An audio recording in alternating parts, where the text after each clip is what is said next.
Hello viewers, welcome back to my channel. গত পর্বের ভিডিওতে অটোক্যাডের ড্র টুলবার্স নিয়ে ডিসকাস করেছিলাম। আজকে মডিফাই টুলবার নিয়ে ডিসকাস করব। আমার ভিডিওগুলো আপডেট পেতে চ্যানেলটি সাবস্ক্রাইব করুন এবং পাশের বেল আইকনটি ক্লিক করুন। এখানে মডিফাই টুলবারে কয়েকটি কমান্ড আছে: move, copy, stretch, rotate, mirror, scale, trim, fillet, array. এখন আমি এক এক করে এক একটি কমান্ড নিয়ে ডিসকাস করব। মুভ কমান্ডের সাহায্যে আপনারা যে কোনো ড্রয়িং অথবা অবজেক্টকে মুভ করতে পারবেন। আমি প্রথমে একটি রেক্টেঙ্গেল নিব। এখন রেক্টেঙ্গেলটিকে মুভ করে দেখাবো। মুভ কমান্ডটি নিলাম, অথবা আপনারা কিবোর্ড থেকে MOVE প্রেস করে কমান্ডটি নিতে পারেন। এবার সিলেক্ট অবজেক্ট, একটি সিলেক্ট করার পর প্রয়োজন মতো যে কোনো দিকে ড্রয়িং অথবা অবজেক্টটিকে মুভ করতে পারবো।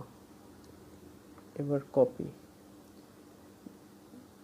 এখানে সিলেক্ট অবজেক্ট দেখাচ্ছে, অবজেক্টটি সিলেক্ট করে কপি করতে হবে। আমি প্রথমে কিবোর্ড প্রেস করে কপি কমান্ডটি নিলাম, অবজেক্ট সিলেক্ট করব। এবার প্রয়োজন মতো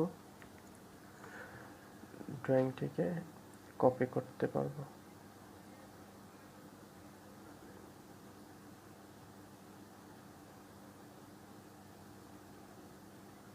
আমি অর্থ মোড অফ করে নিলাম, তাহলে যে কোনো দিকে ড্রয়িংটিকে কপি করতে পারবেন। আর অর্থ মোডটা অন থাকলে শুধু সোজাভাবে কপি করা যাবে। এবার স্ট্রেচ কমান্ডটির সাহায্যে আপনারা যে কোনো ড্রয়িংয়ে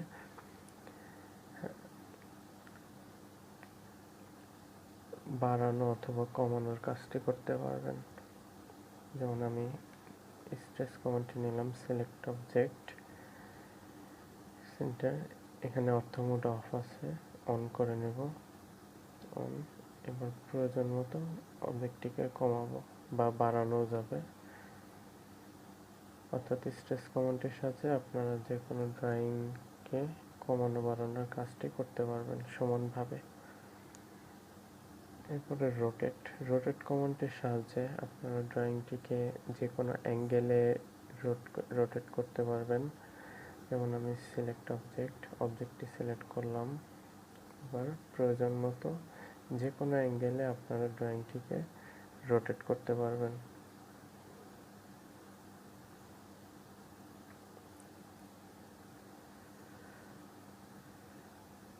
ভিউয়ার্স, আজ এ পর্যন্তই। পরের ভিডিওতে আমি বাকি কমান্ডগুলো নিয়ে ডিসকাস করব।